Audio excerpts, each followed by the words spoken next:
Hello friends, welcome again. Today we are going to discuss what we mean by bond angle and how can we compare the bond angle of the different molecules or the ions. So let's get started. Bond angle is defined as the angle between orbitals containing bonding electron pairs around the central atom in a molecule or ion. It is expressed in degrees. Bond angle को समझने के लिए मैं यहाँ पे water की example ले रहा हूँ. हमें पता है कि वाटर में सेंट्रल एटम होता है ऑक्सीजन और इस ऑक्सीजन की लास्ट शेल में है 6 वैलेंस इलेक्ट्रॉन्स और इसमें होते हैं 2 हाइड्रोजन एटम जिनके पास एक इलेक्ट्रॉन होता है. ऑक्सीजन का एक इलेक्ट्रॉन हाइड्रोजन के एक इलेक्ट्रॉन के साथ बॉन्ड बनाता है जिसको हमने एक लाइन से दिखाया. इस तरह इसका दूसरा इलेक्ट्रॉन इस वाले हाइड्रोजन के साथ बॉन्ड बनाता है जिसको हमने लाइन से रिप्रेजेंट किया. अब इन लाइन्स के बीच में जो एंगल होता है इस एंगल को हम कहते हैं bond angle. How to compare bond angle.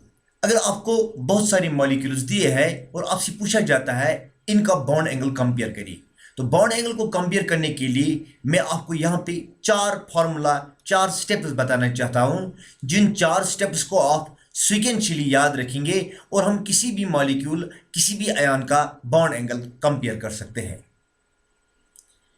Following 4 steps must be followed sequentially while comparing bond angle because bond angle depends only on these factors. So step number 1, hybridization of the central atom. सबसे पहले अगर आपको molecules का bond angle compare करना है आपको देखनी है हाइब्रिडाइजेशन ऑफ सेंट्रल एटम. और हमें पता है जब हाइब्रिडाइजेशन sp होती है सेंट्रल एटम की उस टाइम पे बॉन्ड एंगल होता है 180 degree because molecule is linear. और जब हाइब्रिडाइजेशन होती है sp2 उस टाइम पे ट्राइगोनल प्लेनर शेप होती है 120 डिग्री बॉन्ड एंगल होता है. और जब sp3 हाइब्रिडाइजेशन होती है सेंट्रल एटम की मॉलिक्यूल में उस टाइम पे बॉन्ड एंगल होता है 109 डिग्री एंड 28 मिनट्स. तो हमने क्या देखा है sp हाइब्रिडाइजेशन जब होती है तो उस वक्त बॉन्ड एंगल ज्यादा है as compare to sp2 followed by sp3. इसको समझने के लिए आपसे क्वेश्चन पूछा जाता है BeH2 beryllium hydride, boron hydride और methane. You are provided with these 3 molecules and you have to compare the bond angle of these molecules. तो हम हाइब्रिडाइजेशन देखेंगे सेंट्रल एटम की. बेरिलियम की हाइब्रिडेशन यहाँ पे sp, बोरान ने 3 बॉन्ड बनाए इसकी हाइब्रिडेशन है sp2 और कार्बन की हाइब्रिडेशन मीथेन में है sp3. So it's sp, sp2 and sp3. सो जब sp हाइब्रिडेशन होती है तो मॉलिक्यूल की shape linear. So beryllium hydride is linear like this, bond angle of 180 degree. Boron hydride में molecule की shape trigonal planar because sp2 so we can draw structure like this. And in case of methane the central atom is having tetrahedral arrangement so its shape can be written like this. और linear में सबसे ज्यादा bond angle होता है so bond angle will follow this order. Beryllium hydride is having more bond angle as compared to boron hydride followed by methane. Step number 2, number of lone pairs present on the central atom. In case you are being given molecules जिन molecules की hybridation same है तो उस time पे आपको अगर bond angle compare करना है you have to look towards number of lone pairs present on the central atom. More the number of lone pairs present on the central atom more is the repulsion between them and hence lesser is the bond angle. अगर आपको molecules दिए हैं और आपको bond angle compare करना है जैसे कि मैंने बोला सबसे पहले आपको देखनी है हाइब्रिडाइजेशन. और अगर हाइब्रिडेशन सेंट्रल एटम की सेम है then you have to go to number of lone pairs. जिस मॉलिक्यूल के पास सेंट्रल एटम में लोन पेयर ज्यादा होंगी वहां पे लोन पेयर्स के बीच में रिपल्शन ज्यादा होगी और बॉन्ड एंगल ऑटोमेटिकली कम होगा. आपसे क्वेश्चन पूछा जाता है मीथेन, अमोनिया और वाटर इन 3 मॉलिक्यूल्स में आपको बॉन्ड एंगल कंपेयर करना है. और सबसे पहले हमें देखनी है हाइब्रिडेशन. हाइब्रिडेशन तीनों में sp3 है सेंट्रल एटम की. That means rule number 1 hybridisation जो है that is ruled out here because hybridation of the central atom in these 3 molecules is same. So we will go to the step number 2 that is number of lone pairs. Methane में carbon के पास कोई lone pair नहीं होता है, nitrogen के पास होता है 1 और ऑक्सीजन जो सेंट्रल एटम वाटर में इसमें 2 लोन पेयर्स लाइक दिस. ठीक. अब रूल बोलता है जितने लोन पेयर्स ज्यादा होंगी सेंट्रल एटम के पास उतनी रिपल्शन होगी ज्यादा और उतनी बॉन्ड्स आएंगी नजदीक मींस बॉन्ड एंगल कम होगा. तो बॉन्ड एंगल सबसे ज्यादा किसका होगा जिसके पास लोन पेयर कम है. तो मीथेन में कोई लोन पेयर नहीं इसका बॉन्ड एंगल ज्यादा होगा as compare to ammonia. Ammonia का बॉन्ड एंगल ज्यादा होगा as compare to water. So bond angle will follow this order. अगर मैं यहाँ पे इनकी स्ट्रक्चर दिखाऊं so it is methane, it's ammonia and this is water. यहाँ पे हमें देखने में मिलता है वाटर में जो सेंट्रल एटम ऑक्सीजन है इसमें दो लोन पेयर्स है। इस लोन पेयर को इस लोन पेयर के साथ रिपल्शन होगी तो ये इस बॉन्ड के साथ टकराएगा, ये लोन पेयर इस बॉन्ड के साथ टकराएगा, because lone pair bond pair repulsion is more as compare to bond pair. As a result जब ये लोन पेयर इसके साथ टकराएगा, ये लोन पेयर इस बॉन्ड के साथ टकराएगा, ये दो बॉन्ड्स नजदीक आएंगे और नजदीक आने से ये बॉन्ड एंगल कम होगा। यहाँ पे कोई लोन पेयर नहीं है तो यहाँ पे सबसे ज्यादा बॉन्ड एंगल होगा। So methane is having more bond angle followed by ammonia and followed by water.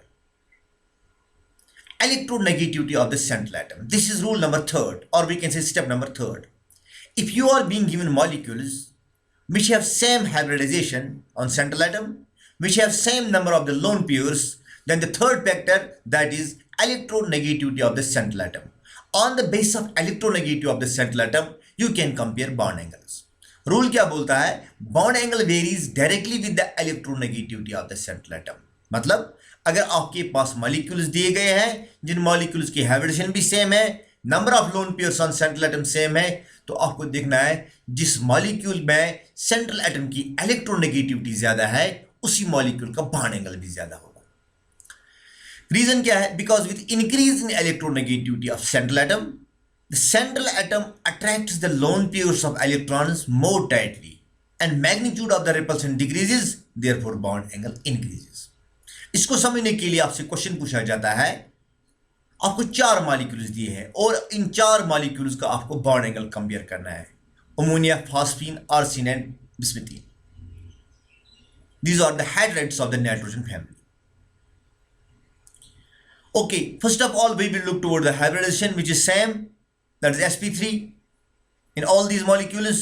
Now we will go to the rule number second, that is number of lone pairs on the central atom, which is also one in each case. So hybridization as well as number of lone pairs, that is same.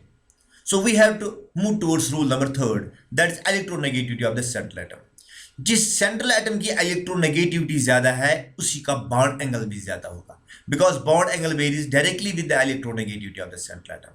अब हमें पता है as we move from nitrogen to bismuth electronegativity decreases, यानी कि nitrogen की electronegativity ज्यादा है तो इसी मॉलिक्यूल का बॉन्ड एंगल ज्यादा होगा. सो bond angle will follow this order. अगर मैं इनके स्ट्रक्चर ड्रॉ करूं और इनको स्ट्रक्चर की बुनियाद पे एक्सप्लेन करूं, अगर ये चार मॉलिक्यूल्स आपके पास दिए गए हैं और बॉन्ड एंगल कंपेयर करना है, so this can be also explained on the base of the structure. हमें पता है नाइट्रोजन की इलेक्ट्रोनेगेटिविटी है ज्यादा एज कंपेयर टू फास्फोरस, तो नाइट्रोजन इस लोन पेयर के इलेक्ट्रॉन्स को टाइटली अट्रैक्ट करेगा अपनी तरफ से. उससे क्या होगा, जब ये इलेक्ट्रॉन पेयर नाइट्रोजन के साथ फर्मली अटैच है, इन इलेक्ट्रॉन्स के बीच में जो रिपल्शन का मैग्नीट्यूड है वो कम होगा.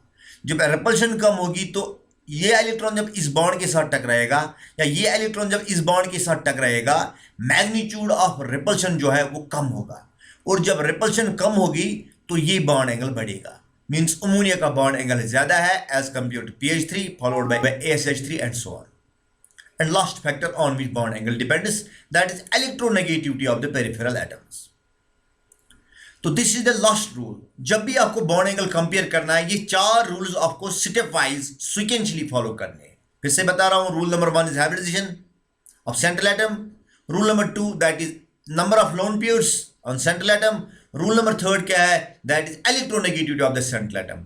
और अगर ये तीनों फैक्टर्स मॉलिक्यूल्स में सेम आ रहे हैं, then you have to go to the electronegativity of the terminal atoms और पेरिफेरल एटम्स.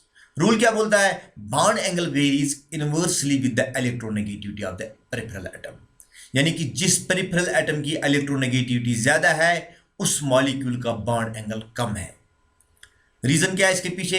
रीजन यह है, because with increase in electronegativity of terminal atoms it attracts electrons more towards itself, thereby decreasing the electron density around the central atom. As a result, magnitude of the bond pair repulsion decreases and hence bond angle increase. इसको समझने के लिए आपसे तीन molecules दिए हैं, OF2, OCl2, OBr2, और आपको इनका बॉन्ड एंगल कंपेयर करना है. सबसे पहले अगर हाइब्रिडेशन देखेंगे तो हाइब्रिडेशन सेम. हाइब्रिडेशन के बाद हमें जाना है number of lone pairs on central atom, that is 2 in each case, तो वो भी सेम. इसके बाद थर्ड फैक्टर हमें बोलता है electronegativity of the central atom. Central atom इन तीनों मॉलिक्यूल्स में ऑक्सीजन है, तो ये रूल भी काम नहीं करता है. Now we will go to the electronegativity of the terminal atoms. अब टर्मिनल एटम यहाँ पे फ्लोरीन, यहाँ पे है क्लोरीन, यहाँ पे है ब्रोमीन. जिस टर्मिनल एटम की इलेक्ट्रोनेगेटिविटी ज्यादा है उसका बॉन्ड एंगल कम।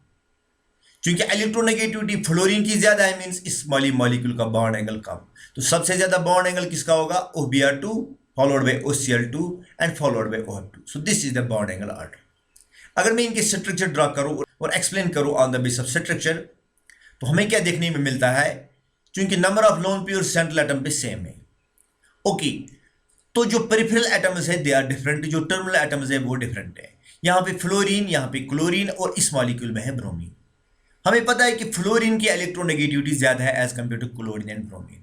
तो ये ऑक्सीजन और फ्लोरीन के बीच में जो बॉन्ड है, इस बॉन्ड का इलेक्ट्रॉन पेयर अट्रैक्ट होगा फ्लोरीन की तरफ, यानी कि ऑक्सीजन से इलेक्ट्रॉन डेंसिटी कम होगी थोड़ा बहुत, तो यहां पे भी इलेक्ट्रॉन क्लाउड जो है वो शिफ्ट होगा टुवर्ड्स फ्लोरीन।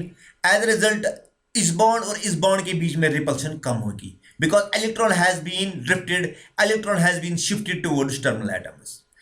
और जब यहां पे इलेक्ट्रॉन डेंसिटी कम होगी तो रिपल्शन जो है, रिपल्शन का मैग्नीट्यूड जो है वो भी कम होगा। जब रिपल्शन का मैग्नीट्यूड कम होगा मींस इसमें बॉन्ड्स जो है वो बॉन्ड्स थोड़ा सा नजदीक आएंगी और बॉन्ड एंगल इसका होगा कम। On the other hand if you look towards OBr2, यहां पे टर्मिनल एटम्स ब्रोमीन है, ये इलेक्ट्रॉन्स को अपनी तरफ से नहीं खींचेगा उतना ज्यादा क्योंकि इसकी इलेक्ट्रोनेगेटिविटी कम है एज कंपेयर टू फ्लोरीन वाले केस में। एज अ रिजल्ट यहाँ पे ऑक्सीजन के पास इलेक्ट्रॉन डेंसिटी ज्यादा होगी, यहाँ पे भी ऑक्सीजन के पास इलेक्ट्रॉन डेंसिटी ज्यादा होगी, और इन बॉन्डिंग इलेक्ट्रॉन्स को आपस में रिपल्शन का मैग्नीट्यूड जो है वो ज्यादा होगा और बॉन्ड एंगल जो है बॉन्ड एंगल बढ़ेगा। तो OBr2 का बॉन्ड एंगल ज्यादा होगा followed bye OCl2 followed by OF2। Okay, आपसे क्वेश्चन पूछा जाता है compare the bond angle of the following molecules, water H2S H2SC H2T। सो ये आपसे क्वेश्चन पूछा जाता है। तो सबसे पहले हमें देखेंगे hybridation of central atom. Hybridation यहां पे भी sp3, यहां पे भी सल्फर में sp3, सेलेनियम में भी sp3 और टेलियम में भी sp3। Now we will go to the rule number second. Rule number second क्या बोलता है? Number of lone pairs. और नंबर ऑफ लोन पेयर्स अगर हम देखेंगे that is 2 on each central atom. Oxygen में भी 2 लोन पेयर, सल्फर में भी 2, सेलेनियम में भी 2, टेलियम में भी 2, because they belong to the same group. Now step number third is electronegativity of the central. और हमें पता है bond angle varies directly with the electronegativity of the central atom, since bond angle is directly proportional to electronegativity of the central atom.